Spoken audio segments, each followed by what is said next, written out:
Hello दोस्तों, आपका स्वागत है विद्युत लेसन में। चलिए स्टार्ट करते हैं। पहला क्वेश्चन विद्युत का। चैनल पसंद आए तो लाइक करिएगा, सब्सक्राइब करिएगा। पहला क्वेश्चन देखते हैं। अभिक्रिया समूह ओ एच सी डबल ओ है, यानी सी डबल ओ एच का बात कर रहा है। वह यौगिक कहलाते हैं क्या है? ये कार्बोजेलिक एसिड है। Okay, C double O H क्या कहलाती है? कार्बोजेलिक एसिड कहलाती है।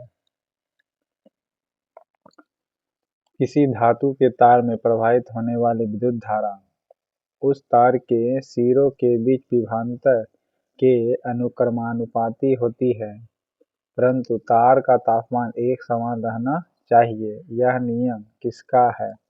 ओम का नियम है। ओके, क्या बोल रहे हैं? किसी तार में, मान लीजिए ये तार है, ठीक है।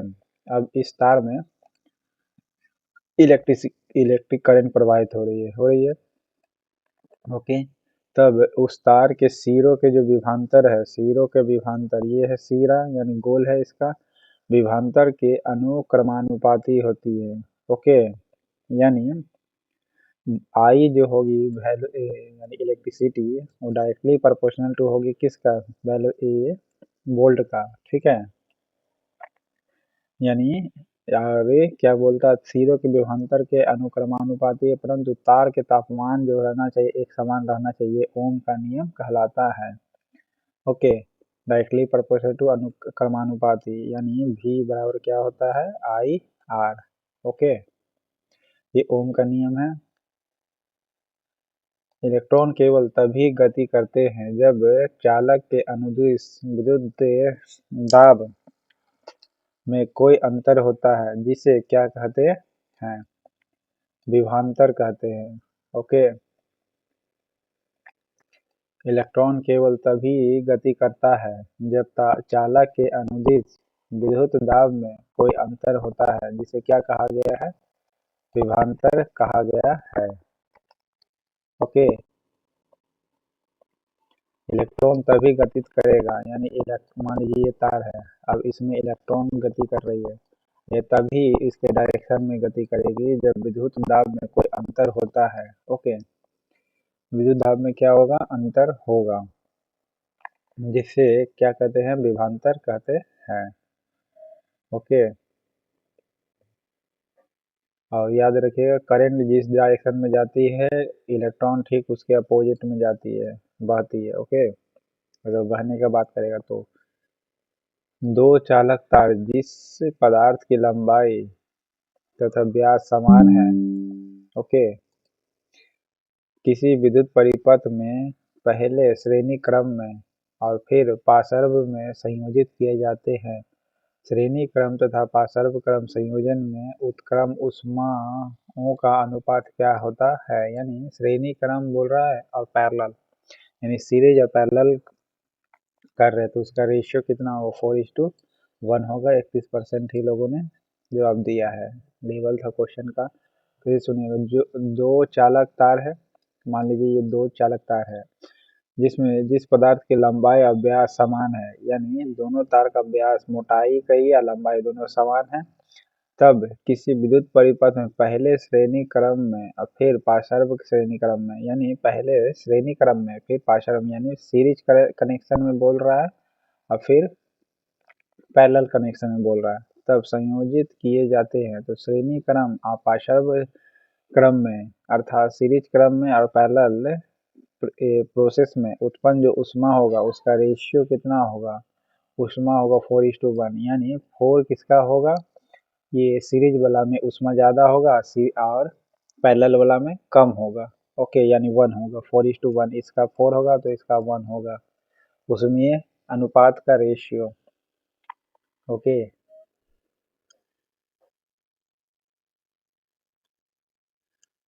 उसमें वो अनुपात का रेशियो सीरीज वाला में ज़्यादा होगा ऊष्मा। ओके, जिन वस्तुओं को रगड़ने पर इलेक्ट्रॉन ग्रहण करता है वह हो जाता है क्या? ऋणावेशित। जिस वस्तु को रगड़ने पर जो इलेक्ट्रॉन ग्रहण करता है, देखिए जो भी इलेक्ट्रॉन ग्रहण करेगा वो निगेटिव होता है, याद रखिए। जो देता है इलेक्ट्रॉन को, जो देगा, तो जो दिया है वो पॉजिटिव हो जाएगा। ओके, मान लीजिए ये है, ये व्यक्ति इसको दे दिया इलेक्ट्रॉन, तो ये जो हो जाएगा ये अपने आप में पॉजिटिव हो जाएगा, उल्टा हो जाता है, ठीक है। ये ले लिया तो ये क्या हो जाएगा, ग्रहण किया तो ऋणावेशित हो जाएगा। ओके। कौन सा अधिक अभिक्रियाशील है? कॉपर इन सब में सबसे अधिक रिएक्टिव समूह है। यदि किसी चालक के दोनों सिरों के बीच विभवांतर 1 वोल्ट है तथा 1 एम्पीयर विद्युत धारा प्रवाहित करते हैं, तब चालक का प्रतिरोध यानी रेजिस्टेंस कितना होगा? बताया तो फार्मूला होता है क्या, V equal to I R होता है नीचे, तो वोल्ट का वैल्यू 1 रख दिया है, एम्पियर 1 दे दीजिए, तो रेजिस्टेंस भी कितना होगा, 1 ओम होगा। ठीक है, और याद रखिएगा रेजिस्टेंस का यूनिट क्या होती है, 1 ओम। कूलाम के नियम में के का क्या कहा जाता है? तो समानुपातिक नियतांक कहा जाता है। सिर्फ नियतांक नहीं बोलेंगे, समानुपातिक। ओके। कूलाम लॉ में डोबेरेनर के त्रिक का पहला और तीसरा सदस्य फास्फोरस और एंटीमनी है, तो इस त्रिक का दूसरा सदस्य कौन होगा? तो आर्सेनिक होगा। ओके। फास्फोरस और एंटीमनी है। ओके। तो त्रिक के सदस्य में पर ये है डोबेरेनर का, तब इस त्रिक का दूसरा सदस्य कौन सा होगा? आर्सेनिक होगा। ओके। फास्फोरस का एटॉमिक नंबर कितना हुआ है? 15। ओके। और एंटीमनी को Sb से लिखा जाता है, Sb, जिसका एटॉमिक नंबर कितना है? 51। एंटी 1 का एटॉमिक नंबर कितना है? 51 है। फास्फोरस का एटॉमिक नंबर है 15। ओके। इसका 15 है। तब त्रिक नियम के अनुसार कितना हो जाएगा ये आर्सेनिक हो जाएगा। ठीक है। आर्सेनिक को AS से लिखा जाता है, आर्सेनिक को AS से लिखा जाता है, जिसका एटॉमिक नंबर कितना है? 33 है। टॉप टू बॉटम में देखिएगा आप, तो पांचवा के ए में है। ठीक है, पांचवा के ए ग्रुप में देखिएगा, यानी 15वां नंबर में देखिएगा आप, तो ये नेपाल पाकिस्तान ऑस्ट्रेलिया सब बीमार में ये लिखा हुआ है, ये ग्रुप आती है। ओके। तीनों बीच में आती है, पांचवा का ए या 15वां का ये। ओके।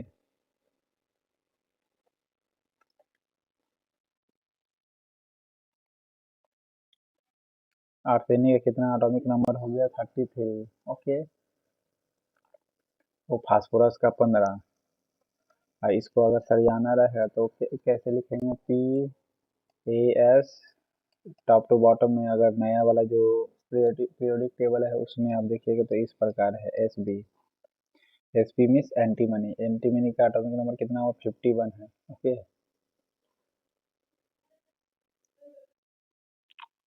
असंतृप्त हाइड्रोकार्बन जिसमें एक या एक से अधिक द्विबंधन होता है, जी हाँ, उसको कहते हैं क्या है? एल्किन कहते हैं। ओके। पहले तो असंतृप्त में याद रखिएगा दो से अधिक बॉन्ड होगा। ठीक है, एक या एक से अधिक नहीं, दो या दो से अधिक बोला जाता है, तब एल्किन कहा जाएगा। ओके, मिस प्रिंट लिखा लें। एक एक रहेगा तो असंतृप्त नहीं बल्कि संतृप्त होगा, एल्केन कहला जाएगा। यदि ए से एम्पियर को निरूपित किया जाता है तो 1A लिखा जाता है, तब 1A बराबर क्या होता है? 1 कूलम पर सेकेंड होता है। Okay. 1 coulomb per second. Ampere को ए से लिखा जाता है, तब 1 एम्पियर बराबर क्या कहेंगे? 1 कूलम पर सेकेंड। ओके।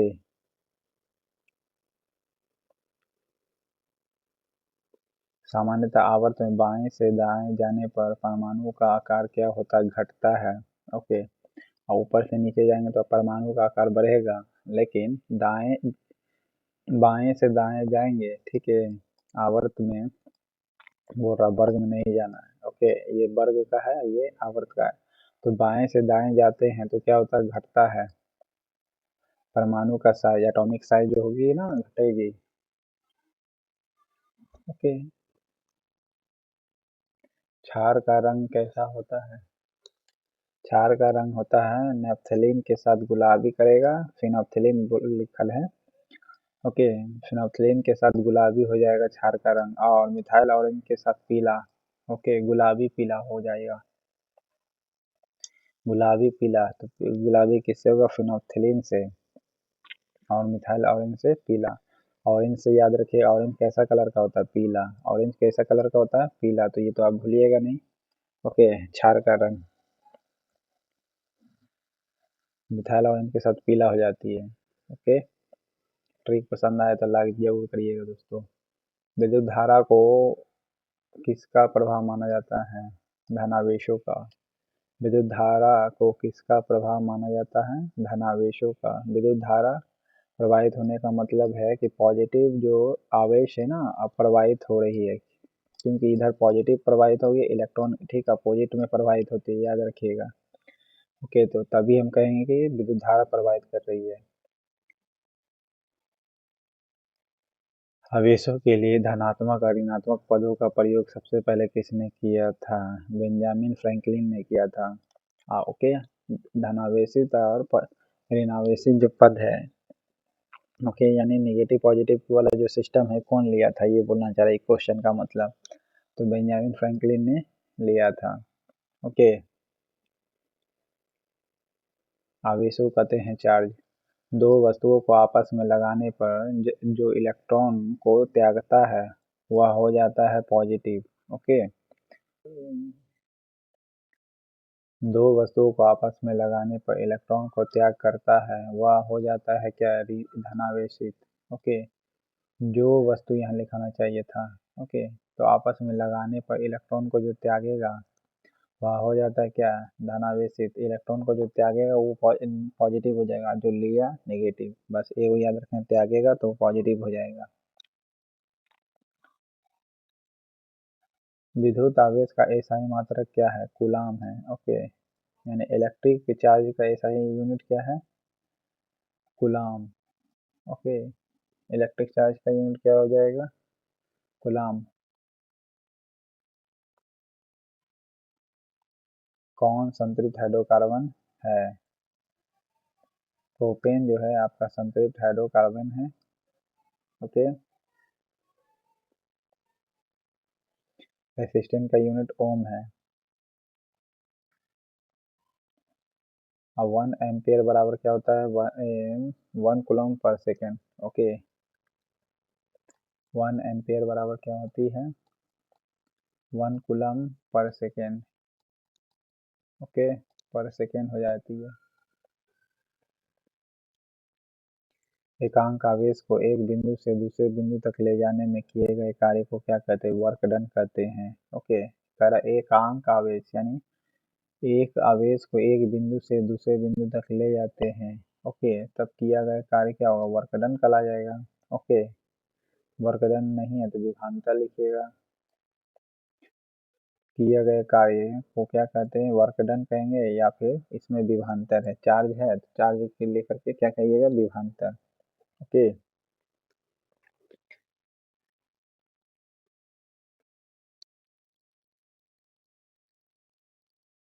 उत्सर्जित ऑक्सीजन गैस एल्युमिनियम के साथ अभिक्रिया करके ऑक्साइड बनाती है। ठीक है, ऑक्साइड की एक मोटी परत बनाती है। किस पर? एनोड पर बनाती है। ओके, फिर से सुनिएगा। उत्सर्जित जो ऑक्सीजन गैस है एल्युमिनियम के साथ अभिक्रिया करती है, उसके साथ करके ऑक्साइड की एक मोटी परत बनाती है, उसे क्या कहते हैं? भले एनोड पर बनाते, किस पर बनाती है? एनोड पर बनाएगी। एनोड अल्युमिनियम, एनोड अल्युमिनियम याद रखिए, दोनों ए से चालू है। ओके, दोनों किस से चालू है? ए से चालू है। ओके, उत्सर्जित ऑक्सीजन गैस एल्युमिनियम के साथ अभिक्रिया कर साथ ही और एल्युमिनियम ऑक्साइड बनाती है, तो ये किस पर बनाएगी? एनोड पर बनाएगी। विद्युत अपघटन में इलेक्ट्रॉन मुक्त होता है। जी हाँ, इलेक्ट्रॉन मुक्त होता है एनोड पर। विद्युत अपघटन में इलेक्ट्रॉन जो मुक्त होता है किस पर होता है? एनोड पर होता है। इलेक्ट्रॉन मुक्त होता है किस पर? एनोड पर मुक्त होता है। विद्युत अपघटन जो होगी ना, यानी इलेक्ट्रिसिटी बनने का प्रोसेस में इलेक्ट्रॉन मुक्त होता है। ओके, किस पर? एनोड पर। एल्काइन श्रेणी का प्रथम सदस्य कौन है? एसिटाइलिन है। एल्काइन बोला है तो पहला सदस्य कौन हो जाएगा? एसिटाइलिन। एल्काइन का फार्मूला क्या होता है? CnH2n-2। ठीक है।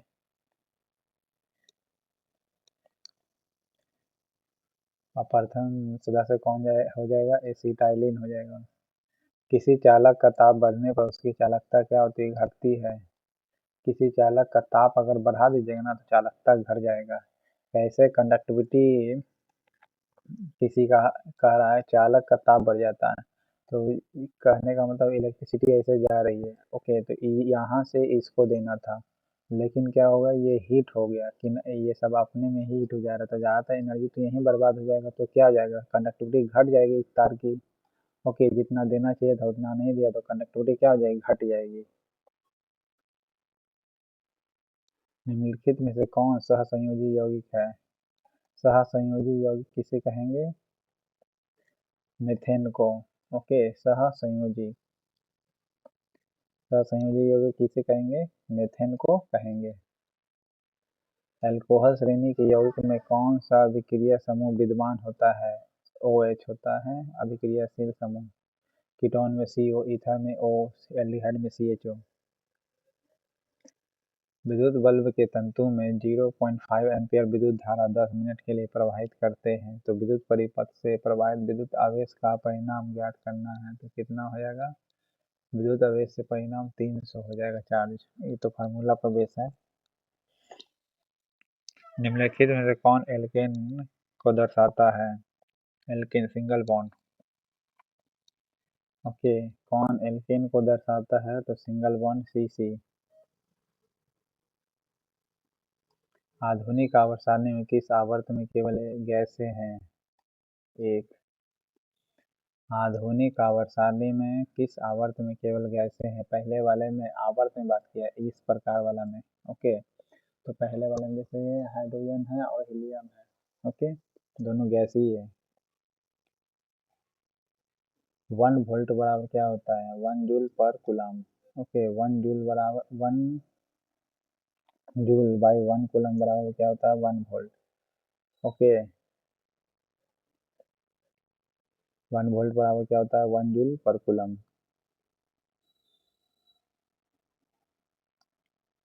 किसी चालक का प्रतिरोधकता किस पर निर्भर करता है? यानी किसी चालक का रेसिस्टिविटी निर्भर करेगा चालक की मोटाई पर। जी हाँ, करेगा।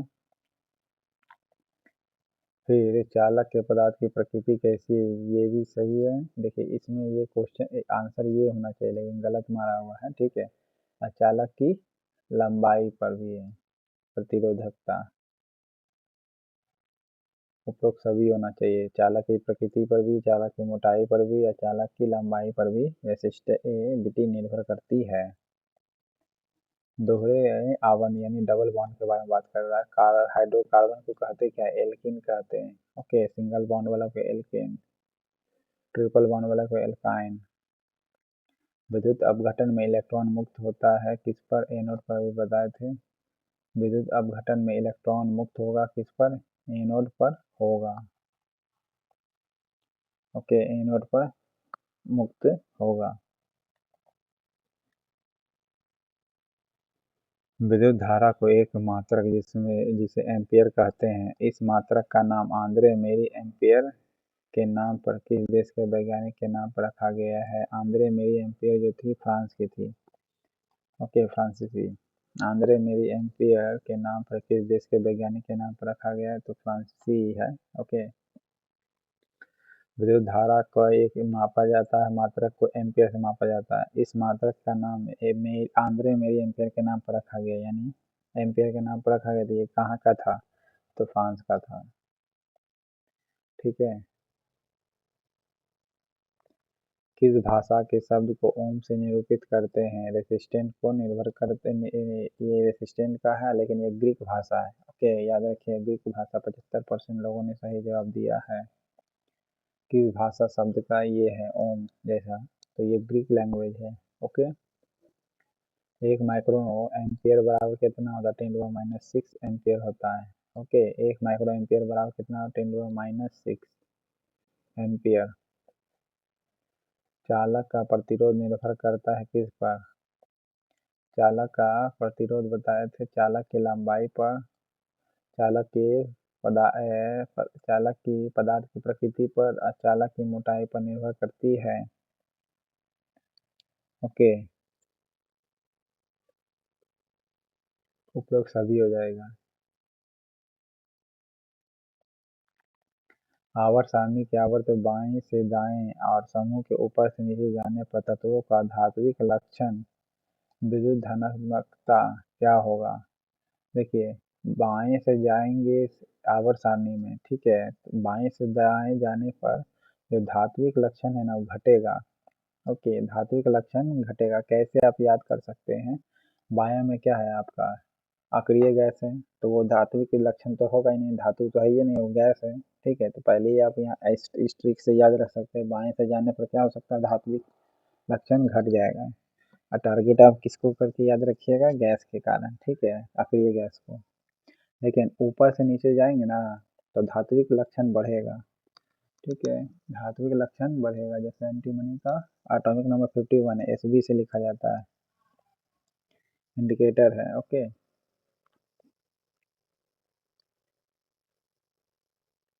ओम के नियम के अनुसार V/I बराबर एक नियतांक होता है, कांस्टेंट, जिसे रेसिस्टेंट कहते हैं, यानी इंग्लिश में रेसिस्टेंट, हिंदी में प्रतिरोध कहते हैं। ठीक है, बताए थे V बराबर क्या था? IR, तो V या नीचे I हो जाए तो रेसिस्टेंट ये हो जाएगा। ठीक है,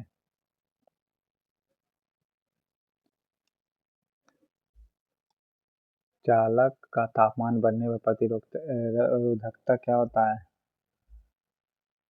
बढ़ जाती है।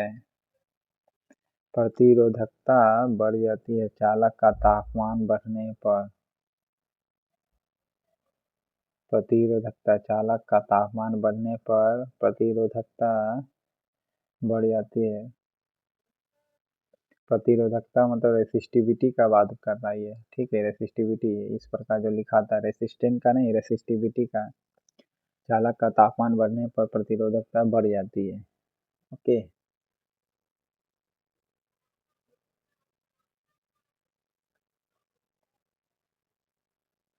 यही रेसिस्टेंट यानी प्रतिरोध बोलता तो बोलते क्या होता? घट जाता। ओके, यहाँ रेसिस्टिविटी है। रेसिस्टिविटी जो होता है पदार्थ की प्रकृति पर भी निर्भर करती है, याद रखिएगा। रेसिस्टेंट नहीं, रेसिस्टिविटी किस पर निर्भर करती है? पदार्थ की प्रकृति पर निर्भर करती है कि किस पदार्थ का वो बना हुआ है। ओके, रेसिस्टेंट बोलता तो मोटाई, लंबाई, इस सब पर निर्भर करता है। ओके, अल्प परिमाण की विद्युत धारा को मिली एम्पियर अर्थात इस प्रकार में व्यक्त करते हैं तो 10⁻³ एम्पियर हो जाएगा। अल्प परिमाण विद्युत धारा को मिली एम्पियर में नापते हैं। मिली एम्पियर बराबर ऐसे भी 10⁻³ होता है। मिली का मतलब कितना है? 10⁻³ ठीक है, मिलीमीटर मापते हैं ना, उस प्रकार 10⁻³ एम्पियर हो जाएगा। 12 वोल्ट के विभवांतर को दो बिंदुओं के बीच 2 कूलम आवेश को ले जाने में कर किया जाता है तो कितना हो जाएगा एनर्जी? यानी तो Q1 इंटू Q2 गुना कर दीजिएगा, 12 वोल्ट का है जो चार्ज है, तो 12 दूना 24 हो जाएगा।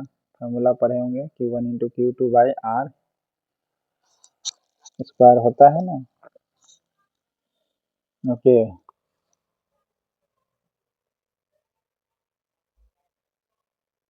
तार के लंबाई दूनी कर देने पर एम्पियर का पाठ्यांक क्या हो जाएगा? आधा हो जाएगा, घट जाएगा, यानी दुगुना अगर कर देंगे तार की लंबाई तो मीटर का पाठ्यांक जो होगा आधा हो जाएगा। क्यों भाई? क्योंकि देखिए, मान लीजिए कि ये यहाँ से यहाँ आप करंट प्रोवाइड कर रहे हैं, अब यहीं से आप इसी का दुगुना कर दीजिएगा तो भाई जो एम्पियर जितना यहाँ बता रहा था तो अभी उतने ही एनर्जी है, अब इसको यहाँ तक जाना है तो क्या हो जाएगा? ठीक आधा हो जाएगा ना, घट ना जाएगा। ठीक है, तो आधा हो जाएगा। ओके, मीटर का पाठ्यांक क्या हो जाएगा? घट जाएगा।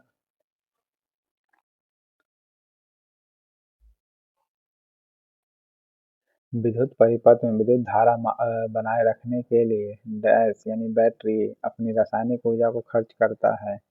जी हाँ, रासायनिक ऊर्जा यानी बैटरी करेगी सेल।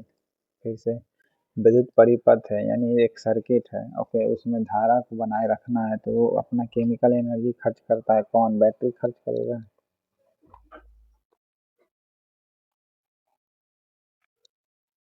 प्रतिरोधकों के श्रेणी क्रम में संयोजन में परिपथ के हर भाग में क्या समान होता है? श्रेणी क्रम में बोल रहा है तो क्या होगा? विद्युत धारा समान होगा। ठीक है, फिर से याद रखिएगा। प्रतिरोधक के श्रेणी क्रम संयोजन में परिपथ के हर भाग में क्या समान होगा? तो विद्युत धारा समान पर प्रवाहित होगी।